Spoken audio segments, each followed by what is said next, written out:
building those relationships, understanding that people want to do business with people they know, like, and trust. And if we build those relationships, that's where the referrals will come. And it's one of the most lower cost of acquiring customers that I have been able to find, because we do a great job. They are going to tell their friends and family members, and then that leads to those referrals to be able to build out, that business. Allan has started and grown several multi-million-dollar businesses. His mission is to help you do the same. Welcome to the Business Growth Pod, building the future one entrepreneur at a time. Hey everyone, welcome to the Business Growth Pod. I'm your host, Allan Draper. Thanks so much for spending some time with me today. I know you're all busy building your businesses and scaling your companies and doing amazing things. So I wanted to thank you. I know how busy I am, and I appreciate you tuning in. Make sure to check out my website, allandraper.com. Schedule a 15-minute consultation with me there. I'm always looking for passive investment roles. So I like when people pitch me their ideas. Sometimes I'm able to help with a little bit of advice or encouragement, and few situations I'm able to invest and help you scale your companies directly. So make sure to go to my website, allandraper.com, and check that out. I am very excited for our guest today. We're going to get into a little bit new subject area, which I'm excited about. Today, I'm welcoming Bill Utnage to the show. Bill is a seasoned entrepreneur, coach, speaker, and author, and he actually has over 3 decades of experience in owning and running service-based businesses in healthcare and real estate. Welcome to the show, Bill. Glad to have you. Yeah, absolutely. Thank you for having me. Excited to be here today and giving me the opportunity to kind of hopefully share something that your listeners and viewers can use and implement in their businesses. Awesome. Well, tell me a little bit about where you got your start and why you're an entrepreneur / business owner. I early on got involved in just selling some different things. I went into the Air Force in 1985, spent 6 years between 85 and 91 in the Air Force, and came out of that and had an opportunity to join a good friend of mine in his chiropractic business in California. And that's where I started. I kind of ran the business side of that, and we were kind of building out chiropractic businesses. And really, we ran those pretty much based upon referral. And kind of fast forward, this is way before Obamacare and all of those things, but we started seeing the insurance world changing and ended up selling off the clinics, and we had a consulting business tied into that as well, and went into real estate in 2005, started building a team there, and just stepped out of that full-time production in about the last 18 months. And so for, again, going on now 32 years of just really running, owning, and then coaching other service-based providers on how to build that referral-based business. So that's kind of the short story to where I got to today. So what sector of real estate were you in? I was in residential. So in residential, built out a team that still runs without me up in Illinois. I'm in Florida now, got out of the cold winters. And so we ran a residential real estate business. You were in the management side of it, or were you guys investing, or what was the... For most of that time, I was in production, running the listing side of our real estate business. And then we had a team of buyers, agents, support staff, all of that. And then I'm also a real estate investor as well. My wife and I own investment properties. So on that side of it. Awesome. How did the healthcare experience translate into real estate? Talk to me a little bit about what you learned in the healthcare industry, or just with business generally, that you were able to use in the real estate world. Yeah, really, it was interesting because that transformation, because what we saw in the chiropractic world is we started seeing our reimbursements being cut. It was, we have managed care. And so we started seeing a constriction there on revenue. And so we felt, hey, we've seen the writing on the wall. But, for me, having the consulting business, we'd help new doctors, purchase practice, do some commercial work there as well. And so we sold all that off and decided to step out of that and transition into the real estate. My wife had been in the mortgage world for quite a while. So I was, when we had bought property, so I was familiar with obviously the real estate side. But really kind of on it, Allan, is that people are people, regardless of, I find whether that's in chiropractic, the patients that we were dealing with, or even, as we go into real estate, or in in your listeners, whatever that is that ultimately we're dealing with human behavior of how people react. And so what I really learned out of that chiropractic is building those relationships, understanding that people want to do business with people they know, like, and trust. And if we build those relationships, that's where the referrals will come. And it's one of the most lower cost of acquiring customers that I have been able to find, because if we do a great job, they're going to tell their friends and family members. And then that leads to those referrals to be able to build out, that business. Let's talk about that. I've noticed, so I own some home service-based companies, pest control company, for example. And one thing that I noticed my first few years in the industry was that when a customer was referred by another customer, they stayed on board with us longer than the customer that referred them. So the customer that was referred are stickier than the customer that does the refer. They're both great customers. And we've noticed that it is the best type of lead. And we have all sorts of leads. We have everything from brand leads like billboards to we have direct sales door to door. We have lots of digital marketing and SEO. But the very best kind of lead is a referral. We're always wanting more. So let's talk about that. You mentioned that people want to do business with people they know, trust, and like. How do you get into that position? How do you become somebody that another person knows, trusts, and likes? Yeah. And the thing about it, I will just say, kind of the first, and I'm with you, Allan, I've done it different ways. I used to be running a bunch of TV ads. I mean, we would do radio. I would do a lot of things and spend a lot of money on, this is dating me, but this is pre-Facebook, running Facebook ads or being able to do that when that didn't exist. And so it was TV and radio was and direct mail. And you're absolutely right. The most cost productive, the best ones are going to be the ones that are going to be referred, to you. The key piece of it is, this is where I found is that we have to slow down. And I know for most entrepreneurs, when you hear that is sometimes you have to slow down to speed up. Okay. And what I mean by that is that whether it's pest control, whether it's chiropractic, it doesn't matter, whatever it is that we have to truly bring value to those people and let them know, hey, that we actually care, that we listened. What are their concerns? What are their challenges? How do we deliver such an experience to them that, one, that they're not going to think about going anywhere else? Two, is that they become an advocate for us. This is something, I wrote a book about it called The Referability Roadmap, and we're talking about how do we raise our referability and our likability rating with our customers and clients? And we do that sometimes spending time, but also how are we delivering at such a high value, right, proposition? And it's also about communication, consistency in our communication, reaching out to them, creating, for example, like a customer appreciation program, a VIP program. That was one of the things that we've implemented in our real estate business that was a game changer and offered different things that, for people to feel plugged in, to give them status, if you would. Did you do that with both on the chiropractic and on the real estate side where you had kind of these VIP programs? We didn't really, that iteration of the VIP really came later with the real estate side of that. But in our chiropractic businesses is that, one of the things that we did, talk about value add in all of our practices, is that we were, and this dates us back to, the early 90s, is that we were putting gyms, exercise equipment in all of our clinics. And the reason we were doing that is that we really believed in preventative care. So if I could get people working out, giving them exercise, their adjustments, everything would hold longer to be able to do that. And we didn't charge them for that. We put them through a routine.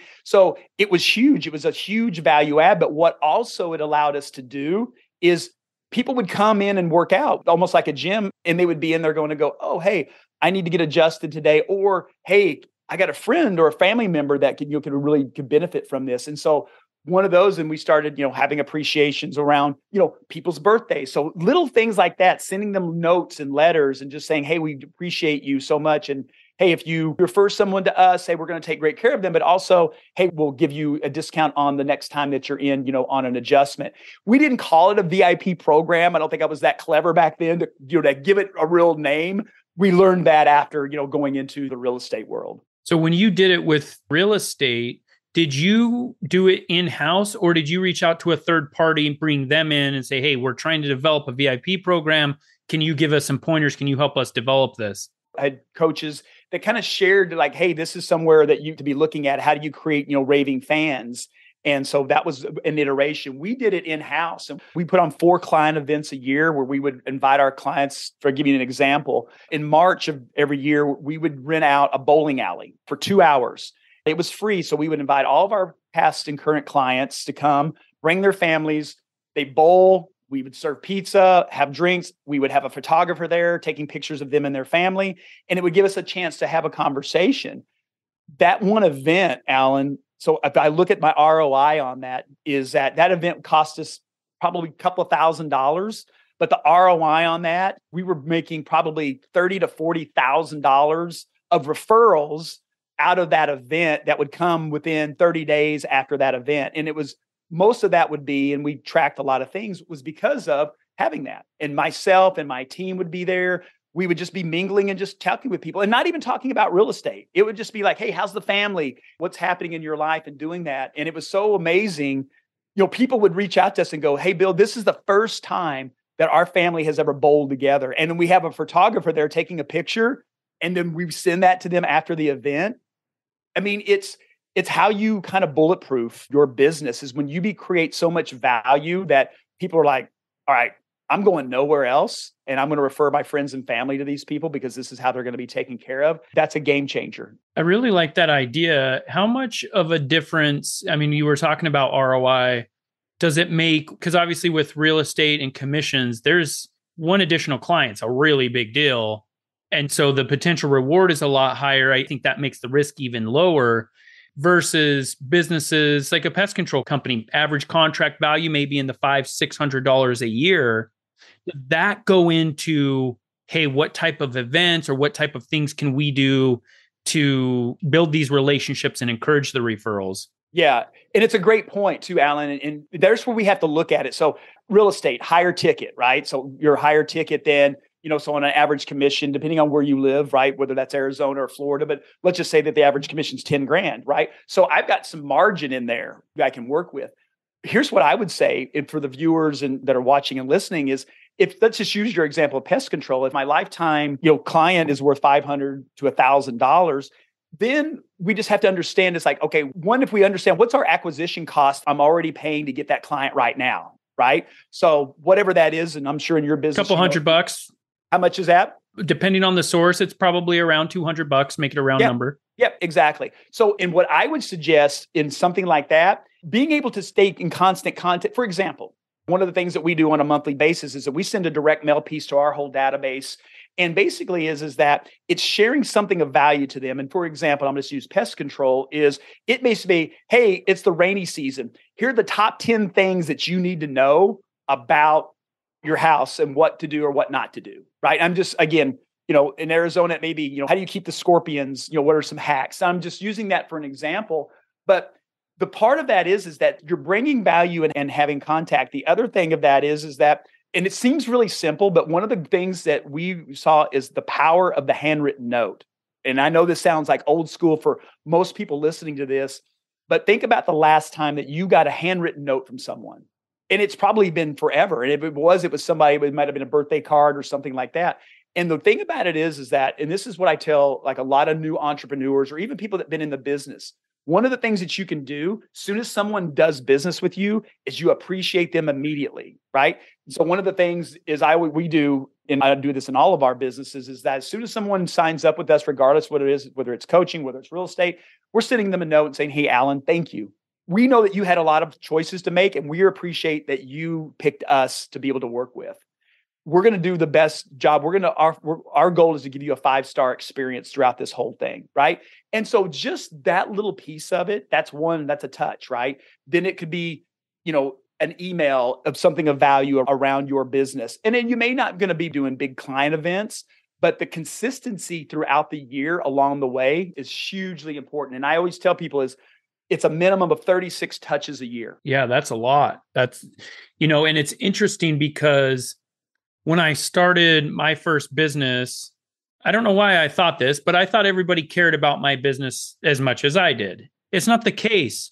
We have to offer them something that makes them want to care. And a long time ago, Gary Vaynerchuk wrote a book called Jab, Jab, Jab, Right Hook. And basically the concept was, hey, you give, then you ask for their business. Have you found that to be the case with when you're requesting referrals, you're looking for referrals? Like, when is the call to action? With the bowling example, were you on the way out? Were you asking for referrals? Tell me a little bit about when you actually ask for the referral. And there's a nuance. I'm with Gary in that ask. It's the same thing as, that Zig Ziglar says, if I help enough people get what they want, ultimately I'll get what I want. And so with us is that we never ask them at the event. Here's what happened, Allan, is we're talking to people. There's reciprocation. We've done this event, we've put it on, and then we're talking. What I found, we'll just bring it up. And they're like, hey, Bill, hey, I got my neighbor. They're thinking about selling their house this spring. And I'm like, oh, hey, great. Hey, Allan, what would be the best way for us to, to connect? If you wouldn't mind connecting with me, I'd be happy, right? Like, okay, hey, I'll send a group text and be able to do that. You see, there's where the power of that comes from versus what I never wanted it to feel like is going around and going, hey, Allan, hey, thanks for coming today. Hey, by the way, who do you know that's thinking about buying, selling, or investing in real estate that I can help them with, right? Because then it makes the event feel more like it's a pitch, right? We got you here. Now we're going to pitch you on, sending us business. It would feel like it's not a free event anymore because they're feeling like, hey, I'm paying for this through my referrals versus, this idea of reciprocity, which there's this ASU professor, Robert Cialdi. He wrote a book, and in his book, he talks about reciprocity and how we do even the smallest things, a handwritten thank you note. Or, our service company, every once in a while, we'll give them $5 off a service. And a lot of times the magnitude doesn't matter, but you don't ask for anything at that point. You don't say anything about that. It's just a gift, right? And I think it changes that perspective. And this is what I love. And I think you're talking about his book. I think it's called Influence, right? I think it's right. Influence. Yeah. Great book. And that's the thing. And, early on, we're just like, it's okay. Like when I was doing my calls. So, when I would reach out to our database. And so I'm on the phone reaching out, and the conversation is just like, for me calling and just like, hey, hey, Allan, I was in your neighborhood the other day, thought about you. Hey, just calling to check in, see, hey, how are things going? Is there anything that you need help with? Because I'm connected. I have access to service people, to all these kind of things, any projects or anything that you guys are doing around the house, right? So there's a different thing because you may go, oh man, my wife's been wanting to hang these new ceiling fans. I don't want to do it. I'm like, hey, I got a great handyman. Is it okay if I connect you with him, right? So here's what happens out of that. I'm bringing value. I'm going to connect them. I'm bringing value to you, your wife, and my handyman. And then here's what's going to happen with this, Allan. And happens 99.9% of the time. You're going to go, so, hey, what's going on? Hey, what's going on in the market? What's going on with real estate, right? It's just a natural flow of the conversation. I'm like, hey, thanks for asking. I said, hey, one of the things I really could, use help on, I'm needing some sellers in whatever, maybe in your neighborhood. I'm like, hey, we got buyers looking and we don't have any inventory. Hey, anybody Allan, that's talked about maybe selling their property? Because we may have a buyer for it, right? It's like, you know what? Whatever, right? Wherever that goes. And then it's making that conversation because that's a much easier conversation. And Allan, it, people have been in sales very long. It's the call reluctance. People are scared to pick up the phone.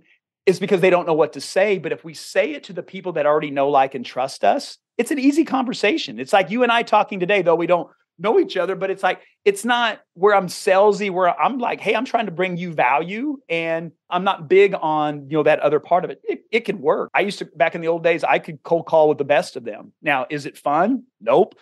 Can you get results from it? Yep. If you're willing to take enough rejection. This is where the big thing of it is having a database. You have to have a database of your past and current clients and also your sphere of influence in anyone that you meet.